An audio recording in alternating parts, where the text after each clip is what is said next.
show is brought to you by Health Plans, your Medicare plans, insurance solutions, and resource agency. We have a variety of plans and products that fit your needs, benefit requirements, and budget, with many low or no-cost premium plans, zero co-pays, and much more. Our licensed benefits advisor's priority is your health and well-being.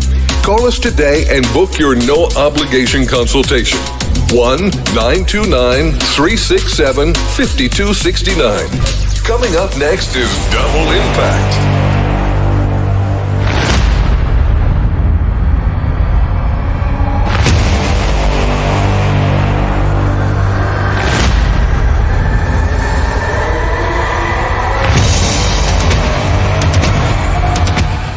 Well, hi, everyone. I'm John C. Morley, one of the co-hosts here at our show that we're now in our 9th episode. And I'm with my other co-host, Hurricaneh.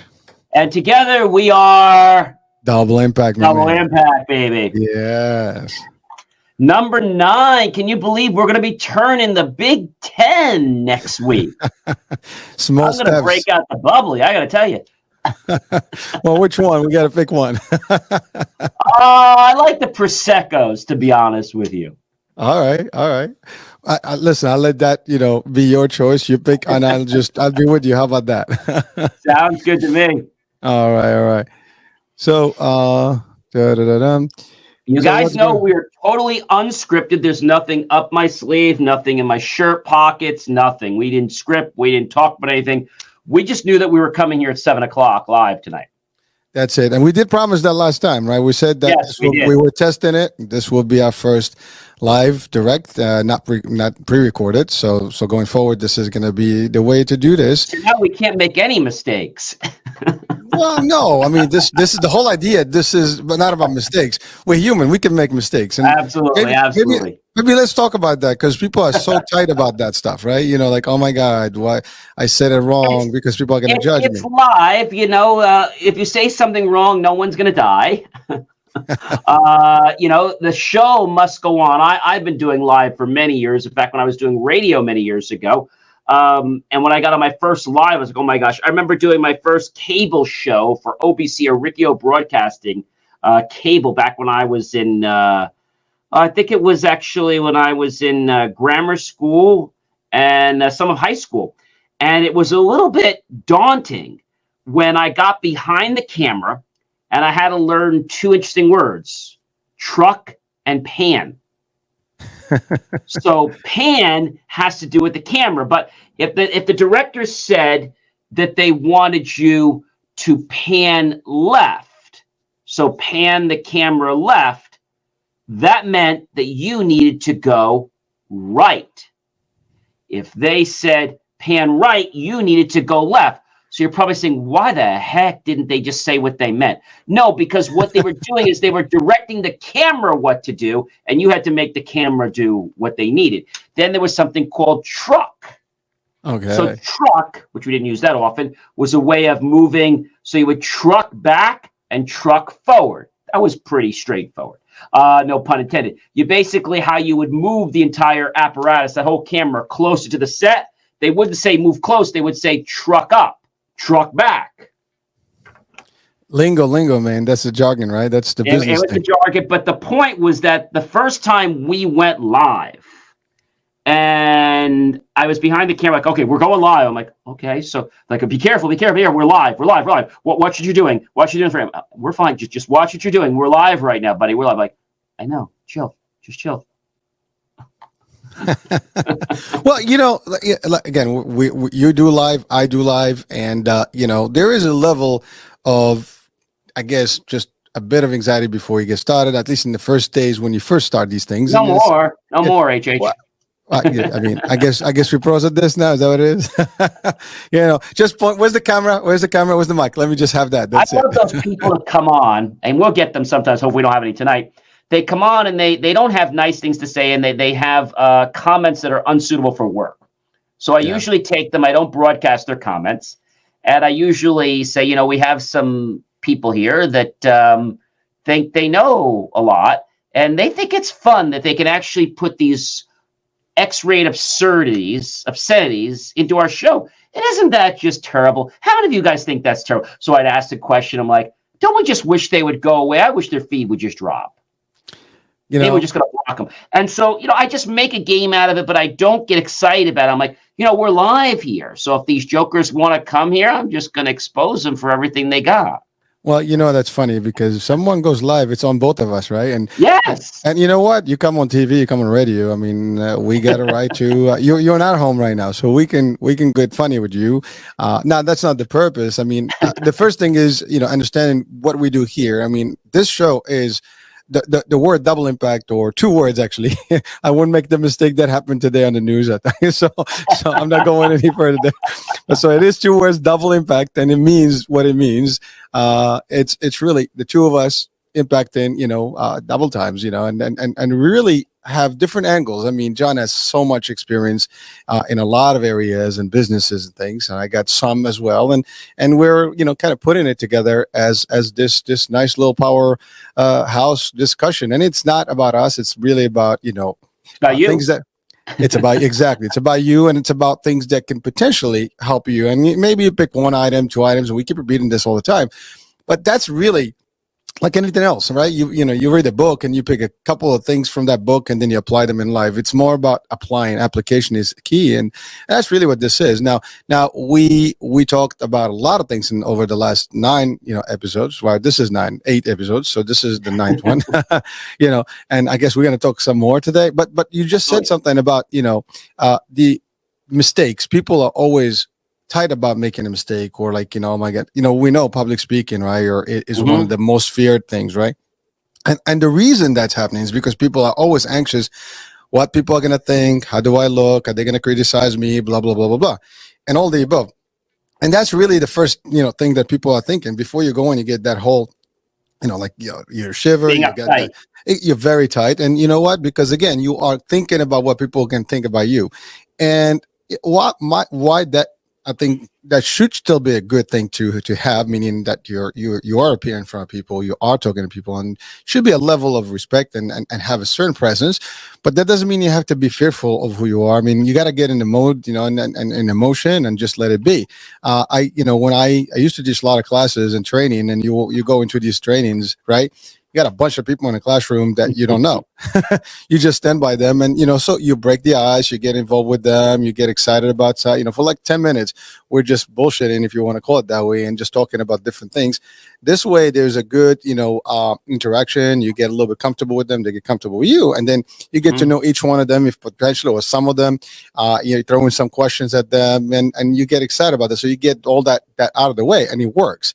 Again, that works in trainings and meetings as well. I mean, you hear in like a lot of places they do like these ice-breaking, type of exercises before you get started in those orientations, meetings, trainings, you name it, right? And it just gets people going, and that's an element that should always be a part of when you are talking to people. Some people say, well, if you're going to speak, you need to have like, what do you call it? Some sort of, script in front of you, right? And, that might be the case. Some people actually have that written, and usually they have a teleprompter or something and they can read. You see them in galas, you see them in meetings, executives do that. I personally do not prefer that. I don't know about you, John. I don't like them either. Yeah. I like, give me what we're going to talk about, and it has to come from the heart. And it has to be absolutely, because when you read through it, I can make it emotional. I can do all that stuff and pose and get all excited and up and down in the voice and the tone. But it's not the same that, the idea. Now, of course, you need bullets, you need guidelines, especially when you talk about different topics. Same thing with the PowerPoints, and we can talk about that too. I mean, this whole thing about PowerPoint has been like very crazy before for many years, right? You make a mistake in a bullet in a PowerPoint, and people look at you like you have 3 heads. It's a PowerPoint, It's a PowerPoint. It's a tool. Chill. It's a tool, Chill. Exactly. I am making the point. So, and this just give me power over those points, right? So it's a joke. But you forgot the sound on the last one. Well, I intentionally left the sound off on the last one. Oh. Yeah, exactly. Oh, well, you did a whole PowerPoint, you worked for days, whatever, and then for what? You're just gonna talk about it, right? So you can literally have them in bullets without having a PowerPoint. It just looks nice and exciting. Did you even pay attention to my presentation, All you'd be concerned about is the dots and this and that. But did you even listen to the content? That's the problem. And they look at the font. Oh, we don't like the font. Maybe you should have moved. Use this font. It's better. That's for the I don't artists. They like the can do that. color either. I don't like the background you used either. Well, listen, if you Why can't, did you use that graphic? I know. I hate when that happens.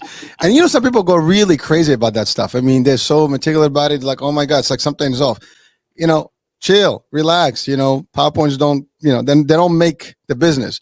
They're just a vehicle. Afterwards, I said, so for those of you that are here to actually, gain knowledge from my presentation, fantastic. For those of you that want to dissect the PowerPoint, I'll be crackling a bottle of whiskey afterwards, and we can sit down and get hard about what's wrong with the PowerPoint, okay? But for those of you that want to learn, let's talk about why we're here.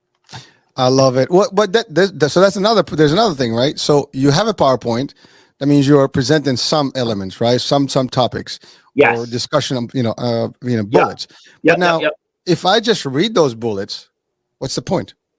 Right? I mean, the idea, those are like you're just headlines. This is what I'm going to talk about. They're guides, markers, right? Exactly. I mean, do you read every exit sign on the parkway? No. You kind of get a gauge for, okay, we're in the 20s, we're in the 150s, 140s. Well, I better slow down. I'm almost at my exit, right? You don't watch every number. You hope they're in order, except there was one place I went to where the exits were actually out of order, 4 or 5 of them, because they renumbered them in a weird order. I've seen those before. I'm like, how did 60 get how did we get, now there's an A, a B, and a C? Where'd that come from? Like, that wasn't in the GPS. Are you talking about the Garden State? Yes, the Garden State. Yeah, I remember. I remember those. I'm like, what happened to those ones? But again, especially in the 90s when I went down the shore around the 99 now it's an A, a B, and a C to really screw you. Yeah. But we're talking about information. We give you the information, like we always say. We can lead you to it, but we can't make you drink. And it's very similar to a buffet, a very low-cal buffet, where you can actually go or at a cocktail hour and decide which appetizers do you want to try. Do you want the filet mignon? Would you like the salmon? Perhaps maybe some brie cheese, or maybe some Gouda, or maybe some caviar. What would you like? John, first of all, I got to stop with the food because it is dinner time and we're going to lose people here. So I have dinner later too. I didn't eat dinner either. I had lunch later before. I didn't have dinner either. So all right, no worries. But again, we're talking about just some of the elements, right? I mean, presenting, techniques or tactics, also like the tools that you use and why would you use them and how do you use them. But some people really get very tight about those things, and they're so in the they say the devil's in the details, whatever the expression goes, but a PowerPoint does not make the presentation. It is, I remember one of my mentors actually literally hated it. He would put literally, even on emails, like the why, the when, and like 3 things, and you get a subject line in, that's about it. And so that's it. So we don't have to like go crazy and then not see everybody. And I want to bring something to the topic today that I think we're going to have some fun with, which is cooperation and collaboration, as well as, working with other folks in a business entity or, clients and companies that work with you.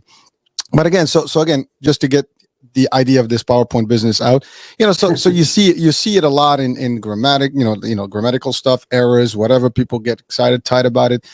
People judge you. Sign up for Grammarly. You'll be very pleased that you did. Oh, I have. I use Grammarly all the time, and it helps tremendously. You're one of those top 2. I always get those things like, you're in the top 98%. You wrote this many words. Congratulations. And I made this new kick right now that I've been pushing myself, because I've been out of it in a while, to start writing more 1,000-word articles at least a couple times a week, because I love writing. Well, again, that's the other thing. I mean, not everybody is a writer, and if you are, congrats. There's nothing wrong with that. We love that. Just keep writing. I mean, that's the other thing. Not everybody writes every day, right? That's the other part. Some people are, literature, based, and they can do that, and they love to write, in a very eloquent way. And some people have simple words, and sometimes it depends on the crowd too. You can lose people if you were too complex in your discussion. Absolutely. And your words. You got to tell your story, HH. Whether you're a baker, a chef, and I do a lot of these things, whether you write or whether you sing, how is it that you want to convey your story to the world? Well, in a very smooth way, I would say. Smooth, accurate, and deliver. I mean, at the end of the day, is are the people taking that information? Are they absorbing it? Because I can, you what I sometimes in the movies you see this all the time. Can you dumb it down a little bit? Because talk to me in lame terms. I don't want to be like talking some technical, especially if you are explaining something that may be completely gibberish to somebody who is not clear about it. So you want to like explain to them what that means. Right. Sometimes it's yelling, going around the bush, it doesn't help. And Right. we tend to always do that sometimes as humans. You tend to have a discussion, you keep going and going around instead of going to the point. Sometimes it works, sometimes it doesn't. Depends on the discussion. If it's an open discussion, why not? If it's a precise, listen, we're going to do this, step 1, step 2, step 3, here's what we're going to do. Here's what your tasks are. This is this, that, the other, and that's it. Over. But some people are not looking to digest the food in that manner. Like some people just want bullet points. Other people want a dissertation. So I think it depends on the person and their purpose for wanting to listen. If somebody's coming to get information, they're obviously not looking for a book from us. They're looking for nuggets. They're looking for pieces of things that they couldn't find, gems that they can literally maybe polish a little bit or turn those let's say those raw pieces into diamonds. I like that. But again, some people do want to have a visual of what you're covering. So it's good to have visual. There's nothing wrong with that. Aids, are always, welcome in a presentation or talk, whatever the case may be. But again, there should be the guide because, people get bored. And if you just read in, people just kind of fall asleep and they just like, whoops, it's all gone. Well, you got to engage your audience, and you have to realize one other thing. And that is some people want to hear it. Some people want to see it. Some people want to feel it and experience it. So you have to make sure that when you're giving a presentation, whether this is to a team of Yale experts or whether it's to a business people or just your friends or colleagues, you have to make sure that your message is going to be received by everyone. So you have to diversify. Diversify a little bit in how you deliver it. Again, you have to dabble with the theory and be able to do all of the above because that's the best way to do it. But what I found always interesting is that if you interact, engage them, and engage with them and get them in the conversation, a little bit of questions, a little bit of like what do you think, and so on and so forth, get input and back, and that gets it a little bit more excitement. And I think everybody absorbs it by default because you're almost a part of the discussion and you remember those. They want to hear what's going on. Like when somebody gets me up, when you do like a business card pitch, I don't do a pitch. I start, what I start off doing when I get up, I'm like, let me ask you a question. How many of you, and they're waiting for me to do this whole thing. I was like, so you have that issue too. And what happens when this happens? And what happens when that happens? Yeah. And then you're really frustrated. I use the typical one with tech all the time. How many of you out there have ever bought a piece of technology and been frustrated when it fails? Yes. Okay, double hands. And how many of you actually have to pick up that phone and call the service department to come over and fix it? And then you're so disappointed when they tell you they can't get there till tomorrow or next week. And then when they come over, they actually don't fix anything. They wind up breaking it worse than what you already have. You have a bill, you're more aggravated, and you don't know where to go. I'm sure that never happens to any of you. And that's why it just makes sense to actually deal with a company like ours. And I know you're going to reach out to us today because you're tired of what's been happening in the past. And so I find that when you start a premise with a question and you keep the questions open-ended, people are like, what were you talking about? Oh, you don't want to learn. No, I'm interested. And I think that's a very interesting way. I had a gentleman today. I was on the phone with somebody. At the end of the call, he said to me, John, let me just ask you a question before we go. And I knew what he was going to do. I was already prepared. So how are you doing with your merchant processing? Said, we're all good. Really? We're great. Okay, then I'll let you go. You see, it was fun. I knew where he was going because he tried to stick it in right in the conversation rather than during the call trying to learn a little about it. He said, well, let me just ask you a question. And that's a really bad thing to do because they're going for the jugular. They didn't care about my merchant card processing. Let me just see if we can get that on the table. No. Salesy, huh? Yeah, very salesy, very salesy. So when are you looking to change? Actually, we're not looking to change till June. Oh, well, why?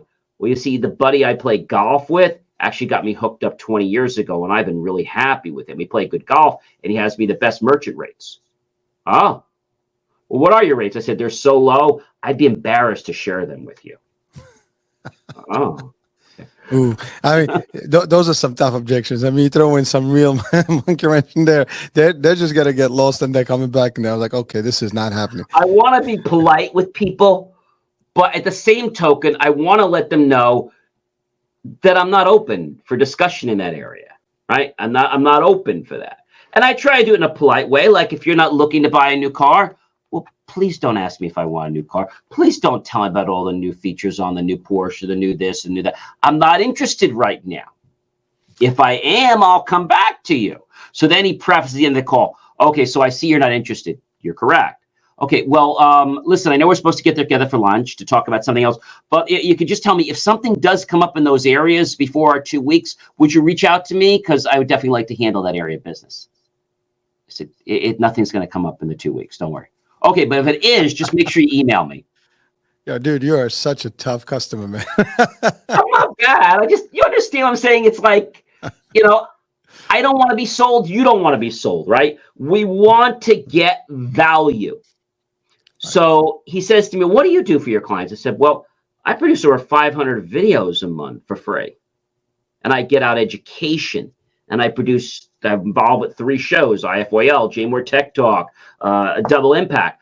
I'm about sharing information. I was on the phone today with a large media advertising agency.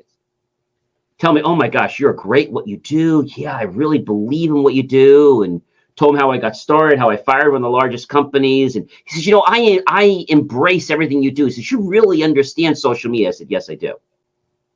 So he wasn't going to try to pitch me. But he's like, so what is it you're not doing? I said, nothing. Wow. And he's like, do you tie everything in? I said, yes. I said, I even started writing articles now a couple times a week because I knew one of the things we always talk about is SWOT, strengths, weaknesses, opportunities, and threats. And you know what one of my weaknesses was? I was being too lazy and not writing articles. But when I started writing articles and I started putting that picture in there, like one I wrote was bad actors are after your data. And I have this college kid with his tie like. I had another one. Do you know how to network? Or do you just show up and come for the free food? Like, do you have a plan when you go to a network?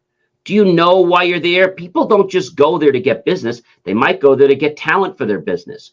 Why do you go to a networking event? And what's your plan? And what do you do when somebody keeps talking to you for 5 minutes?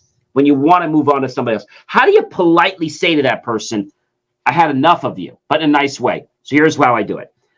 I say, I really want to get to talk to some other people in the room. I'm enjoying our conversation, but there's a lot of other people I want to talk with. And before I do that, would it be okay if we exchange business cards so we could keep in touch? Now, notice I did 2 things. One, I politely interrupt the conversation to let them know that there's other important people that I would like to get to know. And would it be okay if we exchange business cards? You see, a lot of people today, and you probably can agree with me, they just throw these things at you, right?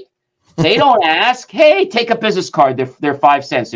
No, I don't want your business card. I want you. I want to know what you do. I want to learn about you, not your business card. Well, that's you're touching on a lot of very super stuff. Unfortunately, I touched on too many things. Yeah. Well, I mean, again, this is all tied to the same discussion. I mean, we're talking about presentations. Is it? Okay. I think we can tie it all up. So because this is all about business, right? I mean, and these are all the things that we do. I mean, you present, you talk, and how you connect, how you pitch. I mean, we're also in business and sales. I mean, if you're in business, you're in sales, right? And part of sales is pitching, how to do, when to do it, understand your customers, how to approach them correctly. And to your point, a lot of people come about it the wrong way. They just hit you and they pitch you and they just like blah, blah, blah. and that's not necessarily, like, to your point, you want value, but to get value, you also want to establish the needs of these people. You're not going to sell them something. People buy when they want to buy. They buy when they have already established their need, and they know what they want. And they have a problem. Yes. And you're resolving. So people don't buy unless they have a problem. The big thing I talked about a few weeks ago was we have to attract, we have to engage, and we have to delight. Okay, that's one thing. But before we can do those three things, we have to understand the buyer's journey. Okay? Yep. And the buyer's journey is where most people in business, they go wrong. All right?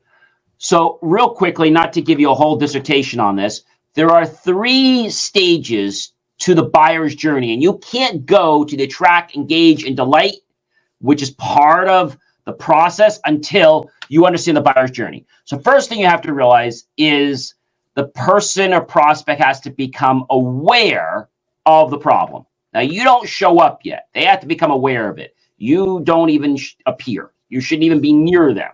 They have to do a self-discovery. When they become aware, then maybe they start seeing some of your interesting content about a problem. And now they start to consider solutions for the problem that they realize they have. For example, you have somebody that doesn't want to go up and down stairs anymore, right? They live in this huge mansion. They can't go up and down stairs. What do they need? They need a stair climber. They need an elevator. But you don't sell them an elevator. Start looking for, so now you know there's an issue. So what do? Buy another house? Do I buy one with an elevator? Or do I get an elevator for the house that I already love?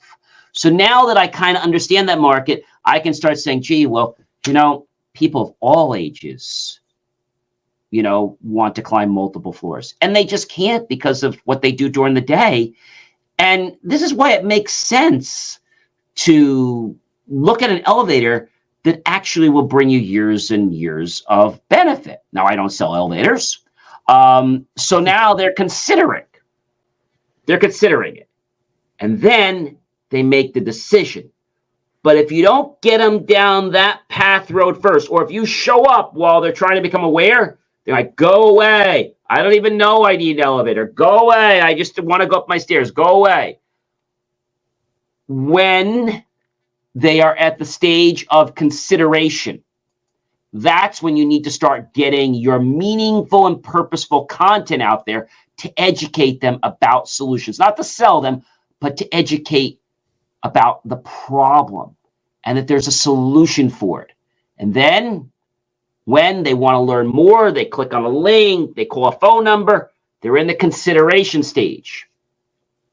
That's when you come to them and say, hey, Mr. Prospect, what brought you to us? Say, oh, I saw your YouTube video, or I saw your explainer video on affordable elevators that I can buy in less than 3 years with only $1,000 down. And I wanted to learn more. Well, thank you so much for calling today. It is always a pleasure to speak with people. And it really moves me when our company's able to help people live a better life and get around without being dependent on others. So we're all about independence. And I know that you want to keep yours for at least 100 years more, right, sir? You see how I just kind of fell right into your trap? He's already asking to buy, and I'm just talking to him about his independence. And again, you're highlighting exactly what should be done versus what's being done, because what's being done is just pitch in again. I got an elevator. It's only $19.99. Exactly. Get it installed for you. You know you need the elevator, Grandpa. I'm going to put in for you, and I'm going to give it to you for 30 days free interest. Let's go ahead and sign it, okay? You're not going to live too much long. Like, they're rude. They're rude. Well, they're straight to the kill, and that's not really the best way to sell. And unfortunately, there's a lot of people that make that mistake in this. Listen, I mean, I've been in sales 30 years, and that's all I know, and I love it, and I do a lot of sales trainings, and this is exactly the part where we struggle in training, because you want to make sure people understand how to do this. That's the biggest part about anything. But Hurricane, I actually don't sell. And I know, agreed. I don't sell. I actually have conversations with people about their problems. Well, And I agreed. see if there's a way that there might be a solution that could help them. Well, you said it. You said the keyword educate. You're Yes. educating them. You're educating them. You put in that value against their need and their want, and not their need specifically, and their what it means to them, how it's going to change their life, and you keep it there. The rest is done. They already pitched. That's important. I remember getting out of college, and I knew that I wanted a Xerox copier in the business. Now, first I bought a Canon, one of these inexpensive Sharp machines. I think it was like, at the time, I forget what it was, but it was only going to cost me like $19.99 a month for 2 years. I said, wow, this is a no-brainer. We're a new business. This is perfect. It only did single-side copies. It was only black and white, but I wanted that Xerox machine. Now, I knew that Xerox was $20,000, $30,000 for a black and white fax color copier MFC machine, scanner, everything. And so I did what any person would do. You call the 800 number and you get railroaded into some questions. And then they send out a sales rep. At least that's what they call them. Mm-hmm. The kid comes to me driving maybe a 2-month-old BMW. So I already saw him. I spied him out. I said, I know what this guy's after. He's going to be hard for the kill. And he knows that I want this printer. I'm not going to let on that I want this printer. I'm going to let him know that there's plenty of other printers. I'm just looking. I'm not going to tell him how much I like Xerox, how much my family's had Xerox for years. I'm not going to tell him any of that. Comes in, starts telling me all this with the numbers, and I said, really wish I could afford it. It's just out of my budget. Well, there's not much we can do. I said, you know what? Yeah, maybe I should look at other copiers like Toshiba. Maybe I should look at Canon. Nibos. Yeah, maybe I should look at them because, they're a lot less money. Then I said, let me ask you a question. I immediately took the defensive, like, how long you been with Xerox for? Oh, 3 months. So you just graduated. What college did you go to? Oh, William Hill, very good school. That's new people graduated. Amazing. So what made you, and this I got right into this, what made you want to become a salesperson? He's like totally disarmed. He's like, what made you want? Well, my grandfather, and I was going through the whole thing of his grandfather with a lawnmower, and he said he wanted to be that person. I said, yeah, that's amazing. I said, you want to do what's right for the person, don't you? Right? And if the person can't afford what they're offering, like if your grandfather couldn't buy that lawnmower, what do you think he would have done? Well, he would have been devastated. I know. So you always want to have something for everyone, even if they can't afford the Maserati. And I know you want to put a big commission check in your pocket. I know. Believe me, I know. I know the payments on that vehicle are not inexpensive. So here's what I'm proposing today. I'd like to proceed with you, but my budget's only $19,500. So all I have in my budget. So maybe we can trim some features off the machine and we can figure out what we need to do to get into my price point. He's looking at me. Well, I don't do me. He was getting this whole thing. I said, you know what? Sounds like you're pretty stubborn. And I can admire that. But I'm going to shake your hand. I'm going to thank you for your time. And here's where I'm going to show you the door. He said, what just happened? I said, I think I'm thanking you for your time, and I Time don't to want go. you to be late for your next appointment. He was like, it was like he went through this like lucid dream, like what the happened there? I asked you for a concession, you didn't show that you were able to do that, so I'm just asking you to leave. Oh, he didn't even see it coming. Like I gave him the chance, and he said no. He's like, so I just let him out. And then the sales rep calls from corporate, said, whatever happened? I said, funny thing, you got some great salespeople. They're programmed at the 30 and the 50,000. I think that's great. But companies like us, see, we just don't have that in our budget. We only have 19,500. We don't have 22,000. So we're probably going to look at other copiers. So was the price was the only issue? Yeah. And I was willing to take a smaller machine or take things without features, but you guys, I guess, just don't have a machine for 19,500. Oh, we do. Of course we do. Well, he said you start the machines at like 20 and 30. well, in this series, but we have another series. Well, I mean, I don't want to waste your time, but if you have a rep that wants to come out and talk to me about that machine, guy comes out talking to me about that machine, strangely, talks about that machine, but now they're running a promotion this week. And the machine I wanted was only $100 more this week. So the machine he was trying to sell me for $20,000, I got for $19,600. Isn't that interesting? John, it's funny. You talked about, the pitch and how the discussion goes. And you pointed a couple items. First of all, you mentioned somebody who's brand new into the sales field. And, I think the word salesperson or salesman is an old word, and it's been used for a long time, traditionally. I mean, we ought to change that name these days to advisors and consultants, because really we advise, and that should be what we do: educate and advise more than anything else. The pitch itself is just educating people about what we have and how that matches their needs, and, to your point, the value that we have for them to resolve whatever problems they have. It's really what it is. But you're right. People are, sometimes motivated by commission. I mean, there is a statement that says commission is motivation. And that was something I've used for years, especially to push sales. But again, so you have somebody new in sales. They have a target. They have a manager who's riding, very hard, to get those numbers, up there. And, ultimately they have also a new car. You just said it. I mean, there's some liability that they have to manage. Yeah. And there's some overhead there, and therefore they're going to be a little bit more on the aggressive side. And sometimes, that's where the mistake is made in this world. And at least in our, type of business, trends. The idea is that you don't do that. If you do it right and you help the clients resolve their issues, everything else will fall in place. You will get the commissions. You get plenty of them. You get referrals. You get the whole nine. So forget about that hard sale. Forget about shooting to kill right away, get into it and try to close right away. You got to get all that stuff correctly, but you have to have the right timing, the right maneuver about it, and be able to do it smoothly. People they'll tell you, just, I want this. But if you come in the wrong way, it's not going to work. And that's unfortunately. And 2 weeks later, after my machine was delivered, I said, how's Ryan doing? Ryan, the sales rep. Oh, he's no longer with Xerox. He's not with us anymore. Oh, was that you? No, you did it. No, it wasn't me.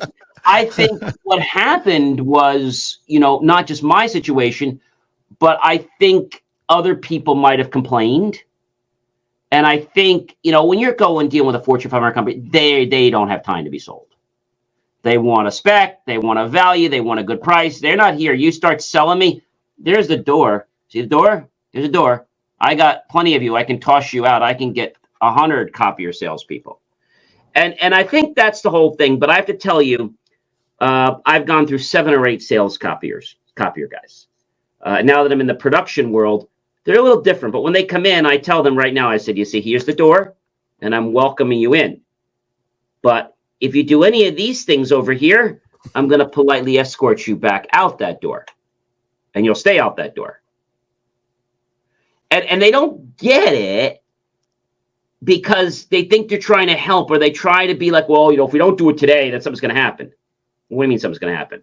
Well, we're not going to be able to get you the deal. So I think that's the problem. I think if people would just do what they needed to do, they would actually help others. But there are so many people, and I'm gonna give you this quick story. I'm not gonna give you the person's name. So there was it's a friend of mine, an acquaintance, I should say, not a friend, acquaintance of mine. And we have these meetings, and I said, and we had canceled one because we didn't have a big attendance one week with COVID. So I said to him, he said, well, what happened in the meeting? I said, well, I canceled because there wasn't a lot of people coming, and I didn't want to charge people because there was not a lot of people. And he goes, another time he calls me back, he says, so what are you doing? I said, I always do things for other people. I do things for other people. He said, oh, yeah, you're great. I said, I think maybe I need to start doing things for John. Because I'm always giving, not that I don't want to give, but I'm always giving. And people seem to take advantage of that. And they're always out for themselves. He paused. Like, they're busy, they're with their wives, they have to do things on the weekend. They're always busy doing something, going to a game, Mets, Yankees. They're always busy. But when they need you to do something, they're like wondering, when can you help me? Like, it's not a two-way street. So I said to him, it kind of put a little bit of a wrench in my heart. The people are like this. You know what he did? He came back and he says, John, he said, it's a dog-eat-dog world. He said, that's how it is. I said, yeah. I said, I see that. And I think I got to be a little more selective on who, why, and where I volunteer. We had another charity dinner, and I gave some money to the charity dinner to sponsor it. And I asked for one thing. Didn't ask for a lot. I gave a nice 3 sets of gifts, 3 gift certificates. And I met the person running the event, the head doctor, and I met the other people, the administrators. I said, just do me one favor. Oh, sure, John, what do you need? Just wondering if I could come before your office in the next couple weeks, maybe a month, and meet with you and see if there's a need for any of the products or services my company's offers. Would that be? Oh, sure, John. Week goes by, nothing. 2 weeks, 3 weeks, 4 weeks. I send an email. Hey, Mary, had a wonderful time at your event 4 weeks ago. I'm not sure if you remember, we spoke, and I think you were going to follow up with me to see if you could get me a 10 or 15-minute meeting with yourself and the doctor. Nothing. I call the office about 2 weeks later. Oh, she's really busy. No problem. So I talked to the doctor's husband. Always asked me to do different things. I said, listen, I know you're real busy with everything happening. I had asked your office manager if I could get a meeting. You remember I sponsored a help with that dinner like a month ago. I gave some money. You guys really appreciated that. I helped you out, gave some gifts and stuff. I was just wondering if I could maybe get a 10 or 15-minute meeting just to meet and see if there might be a synergy. You already use the services that I offer with other companies. I was wondering if we might be able to do business since we already help each other. Would that be okay? Yeah, sure, John. Let me talk with her and we'll get back to you. 2 more weeks go by. Nothing. I'm not asking anymore. But you also know that when they come by and say, oh, John, we got this wine dinner, we got this charity dinner. Going to be away that week, or you know what? I just checked. I'm all budgeted out for the year for charity events. Oh, we know it's a really good cause. I know. You know what happens? I give to all these events, and then unfortunately, it doesn't really come back. So I'm just tapped out right now. Oh, okay. Yeah. Oh, I like that news there. That was good. That was a nice little, that was a nice little, that was a side one. I felt that one a bit. I think you have to be a little bit cognizant. Like I printed some bags for a group for a dinner tomorrow, like 300-400 bags. Didn't charge them a penny. I'll do this once. 100 some business owners, I'll do it once. But I said to them, if I don't see some type of return, doesn't have to be the entire coverage of my bags, within 2 or 3 months, please don't ask me to print bags for you again for free. I'll give you a good price, but don't ask me to print them for free. And I think they get it, but I also believe that there's still people out there, HH, with their hand like this. Not like this to shake your hand. They're out like this, okay? And it's not for a mint, okay? And it's not for a quarter, all right? It's out for how much blood can you give us? And that's not nice to say, but one of the things I've realized in being in business a lot of years is that, we're all good business people. We all want to help. We want to give back to our community, which I think there's nothing wrong with.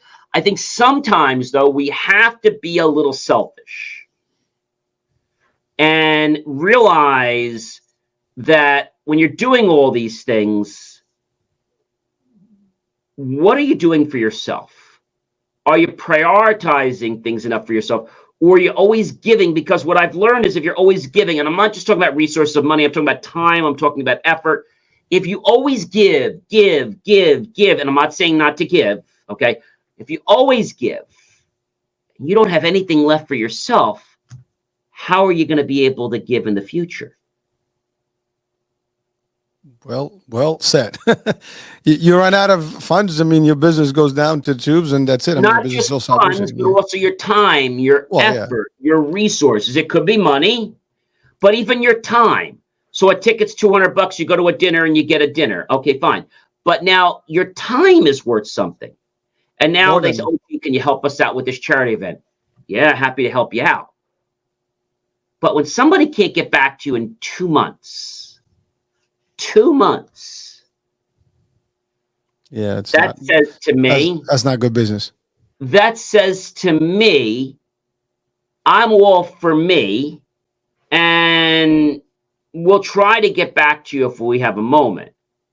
So I'm just flipping that coin to saying, I'm all for you too, When I but have I a need to moment. work on my own stuff first. And if I get a free minute, I'll reach out. If I don't, then I guess I won't. One hand washes the other, right? I mean, this. You mentioned networking earlier, and it's Yes. networking. It's about two-way street. It's gotta. I worked with you today, help you today, whatever. But I do expect something in exchange, and the exchange could be in you connect me with someone that can help. You can give me another referral, whatever the case. And in general, and That's exactly right. And that happens a lot of times, when you're meeting somebody, you're doing something, you want to see that synergy, right?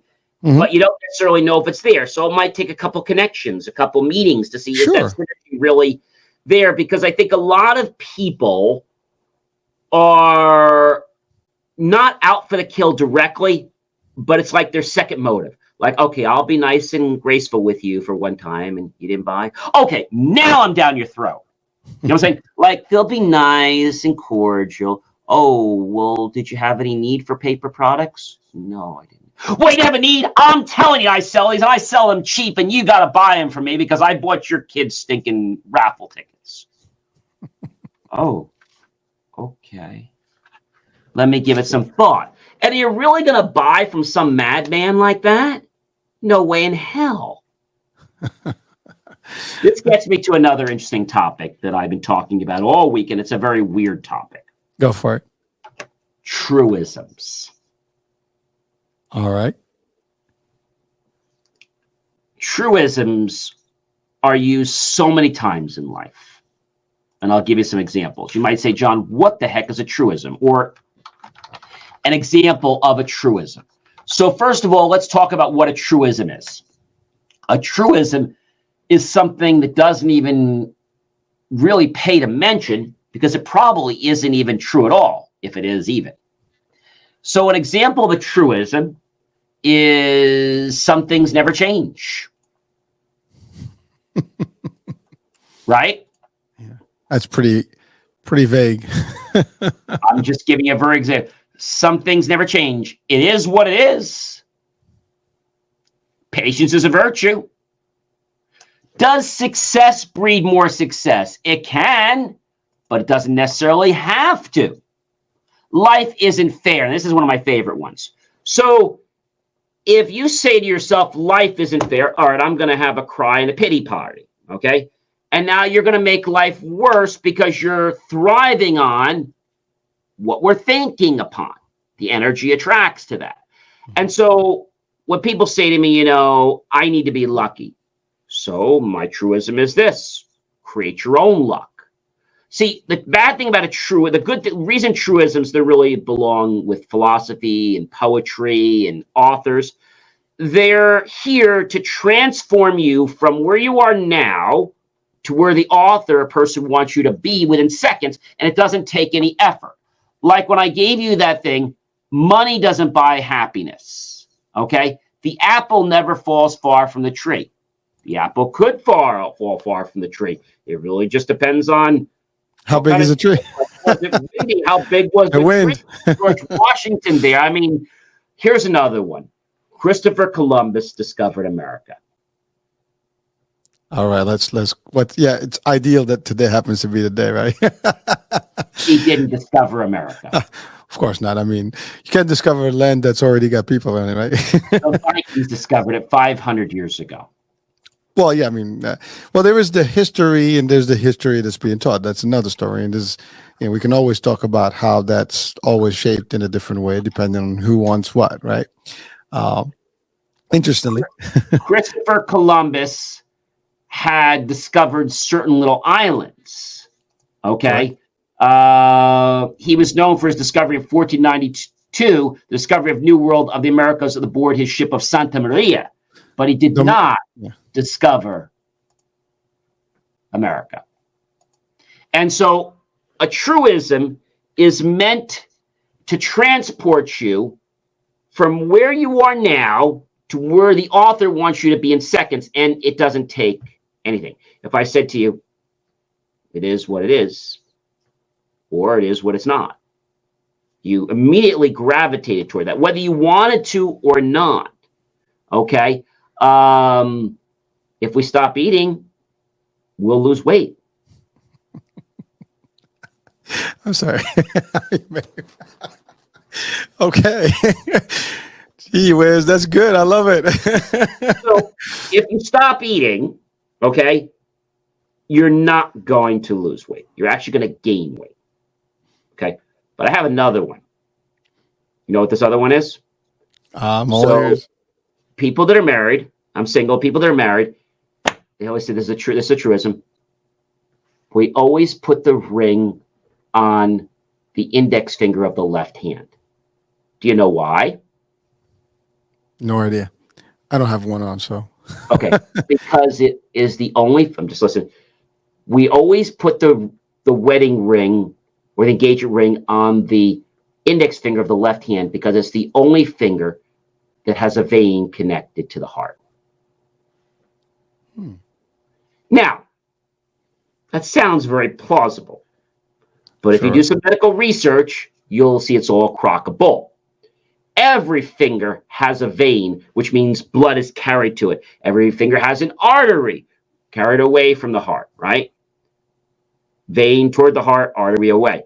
So you see how you just so we always put our ring on the index finger of the left hand because it has a vein. It's the only finger with the vein connected. I mean, you want to believe that, but it's total bull. Well, I mean, with a little bit of, as you described it, I mean, what, the other fingers are dead? I mean, there's no blood coming to them, or according to that, that's the only finger. The left hand is the only finger, that has a vein. Oh, no, you see, now we need to get a whole anatomy class here, and drop that. We got to verify that fact for my these people. Point is, I verified it. Okay. No, I know, I figured.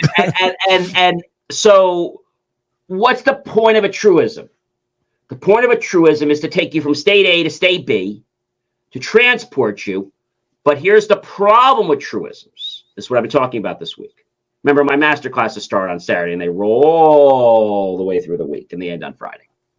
So we still have tomorrow, nice. Wednesday, Thursday, and Friday to talk about this. So the bad thing about a truism is that it gets us to accept a fact that probably is not true. You know what's sad about that? Their entire lives believing in a truism. Why do they do this? Because they're looking for some hope. Well, it's easier. What's that?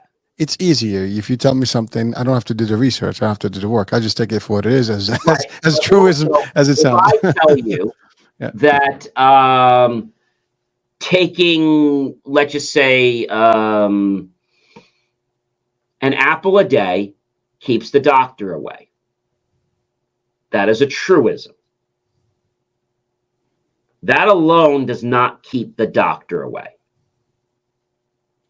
Eating healthy, exercising, not smoking, and not drinking too often keeps the doctor away. And many other things, I would say, not just and that. Many other things, but those are the premises. Sure. So you see how people want to believe that, well, if I have an apple a day, keep the doctor away. They're staying far away. I'll have apples all day. Oh, you said you still might want to see a doctor for some other reasons. But my point is that, but that goes into a whole other topic, that you can heal a lot of stuff yourself if you believe. Every disease is the body at not ease. So, and I've been living proof of this. If you have something and realize that the whole body is energy, which is a whole kinetic thing, which I'm not going to get into, and quantum physics. The body is all energy, vibrating, just like everything in this universe is vibrating at billions of times per second. So if there's a state and you want to change that state and you focus on that state, you can actually affect that state. There was a study done, oh gosh, many, many years ago, with all these clicking devices around the world. You might have heard about it. And they were all clicking by giving zeros and ones. Well, they decided to have a group halfway across the continent sit down, focus on those machines producing more ones than zeros. And they did that. And unbeknownst to them, on another part of the world, they checked and they noticed that the machine was starting to give off more ones than zeros. They added more people and still more ones. So this is not a truism, but this is truth that our mind energy affects the environment for which we live in. That's a whole other we can spend a few hours on that one. And you said, I mean, that goes to the energy world. Show, so you have to come back another time, but well, we're just barely on the 9th, right? So we have plenty of time, and we will never run out of topics, right? Well, no, we'll never run out of topics. You know, it's I think people will always have questions, and people say to me, if I ask a question, will I get more answers? And sometimes you'll just get more questions. That's deep. Well, you're right. I mean, you know, some of the answers are in the form of a question, and basically I can refer that back to you, and you'll be like, whoa. You know, I mean, there's if you ask somebody a philosophy. Question, I did a whole show on this. If you ask somebody a question, and like I ask her, I'll say, you know, if I said to you, did you have a good day? And you say to me, yes, no, it was okay. I got your answer. Conversation ended. If I say to you, HH, what did you do today that made you enjoy your day? I'm prefacing you with the fact I know you had a good day, and I'm getting you to think about what things you had in that day that was good, because you don't want to tell me your day was bad. So you're going to think about all the things that were good. I'm already setting the stage. Or maybe you go somewhere and you're at dinner. Maybe you're networking with somebody. George, what do you, how much are you really enjoying the fried calamari or sauteed calamari? Oh my gosh, it's absolutely outstanding, and it's better than the fried. I know, and it's healthy for you too with the calamari sauce. So now I ask you that question, then I come back to you and I say, and how about the atmosphere of this room? What does it make you want to do? Oh. It makes me just want to jump. I said, I know, isn't it incredible? And how about all these people that have all these exotic clothes on tonight? How does that affect you? It makes you feel like I'm in Aruba. Yeah. And I know that's really important. And I was just curious, just for giggles. What made you get involved in selling homes? I was always curious about that. You'll come back to and say, well, that's John, a long story. with that, my point is, if I would have asked you a question like, do you like so, and you give me a yes or no answer, I was going to a whole other hyperbole, but if you ask a question that has a yes or no answer, the conversation is done. Well, you started earlier to talk about the open-ended questions versus I did a while closing. ago, yes. Yeah, and that's really what goes. I mean, our show is almost an open-ended. There's no direct questions. we just start and we don't finish because we keep going and we're not closing one direct question. I think that's the biggest part about it. And you can do that, folks. I mean, and to your point, it's a whole better formula to discuss things and have a real discussion, and it's a two-way street as opposed to like what was your day like you said. I mean, it was when okay. when you ask a question that's going to get a yes or no answer, you're done. It's over. It's done. It's like there's no, well, let me ask the question. You can't ask the question again. If I said to you, gee, do you like the calamari? Oh, I hate it. Oh. Done. Why? Now we have to keep going. Now you have to try to figure out what's going on. When you ask an open-ended question, you can't shut the person up. Mm-hmm. And I think people are creatures of habit. They want to share their story. And if somebody says to me, John, I don't want to share their story, give me 5 minutes with them. They'll have a story. Everybody has a story. It's just we have stories. Yes, they have a story. They have stories, but they all have a story. I'm just trying to say one. They have more than one, but I'm trying to prove them they have one, because if I show them they have one, they'll know they have more. Okay. So when somebody sees and experiences a story, I can go back and say, gee, wow, that's an amazing story. I'm sure you have many others. And they start to so now you start to build their confidence level. And I say that networking should be about storytelling, short storytelling.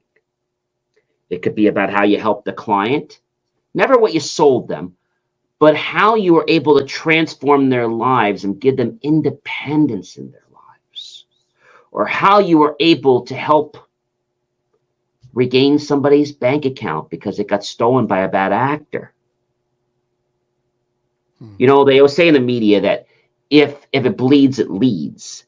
But when you deal with people, they don't want it to bleed. They just want to know how you made the difference in their life. The media prints what bleeds. People don't want what bleeds. They usually stay away from what bleeds. They only read it because the media is pushing it. Well, we can do a whole show about that, all right? I mean, but I think that's a powerful, and I know we're coming to the end of the hour here, but that is powerful because we'll be back next week. Don't worry. I will be back, and it's all live, baby. But that's a great point. That is, people don't want things to be. They want good things. They want a good discussion. They want something valuable. But you're right; it's shoved and down their throat because the power of the media is powerful, right?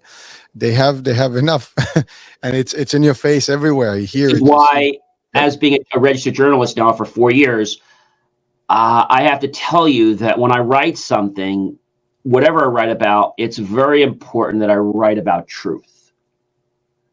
I will not write something for any amount of money that is not true. If I write something and it's not true, that would not be on purpose. And if I do write something and I later learn that it is not true, I'll write an article stating that based on the information that was shared with me, this was believed to be true.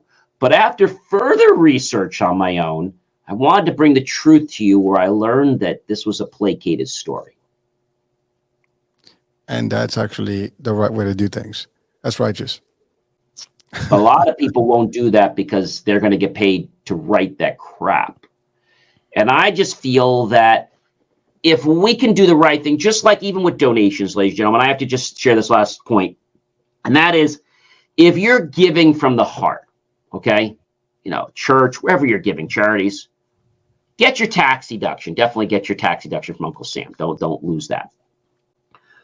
But if you've got your name out there, okay, I'm not talking about your business now. I'm talking about when you give a donation. I'm not talking about a tricky tray. I'm talking if you give a donation.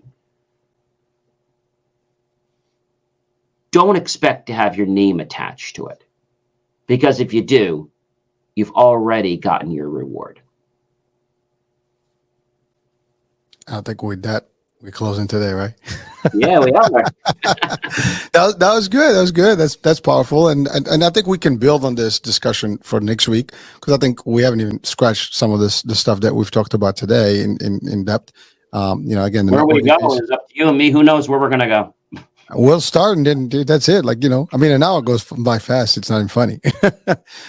At least there's value. I hope that people see the value, and they'll pick. And when we get to the holidays, we're going to try to do a little longer of a show, so those of you guys can come and join us. We like to do a little longer of a show, and get some topics maybe that are perplexing people around the holidays. Maybe we'll do a special holiday mix or something that talks about, things people are challenged with around the holidays. I like that. Actually, that's good. Well, it's only going to the holidays from now on, right? So it's all coming up. It's going to be back to back to back. And, sometimes I have to say I love this season. Somehow it is. I love the summer. Don't get me wrong. I love when those leaves are now starting to get in their peak and they're starting to change those beautiful reds and ambers. I know. And this might be the last thing I have to leave with the last thought. And that is, with the changes of the leaves and your life, are you ready to make a new change, to bring out a new success in you? As the time of our leaves are changing with color, are you ready to turn over a new leaf to become a new you? That was good. That was good. That was like a good ending story there. I love it. Ladies and gentlemen, I'll give you John. I'm John Morley, serial entrepreneur, and I give you. I'm sorry, I have to do that. I give you. Hurricaneh. Van Trapp. The second time, I give you. Hurricaneh double impact. I don't know. And together, we're double impact. impact. After the Van Trapp, where did they go off to the cast? Have yourself a great rest of your week. Check out all our great content. We've got it for you. We love you. Thank you for watching us. And we'll see you on another show real soon. Next week. Bye for now.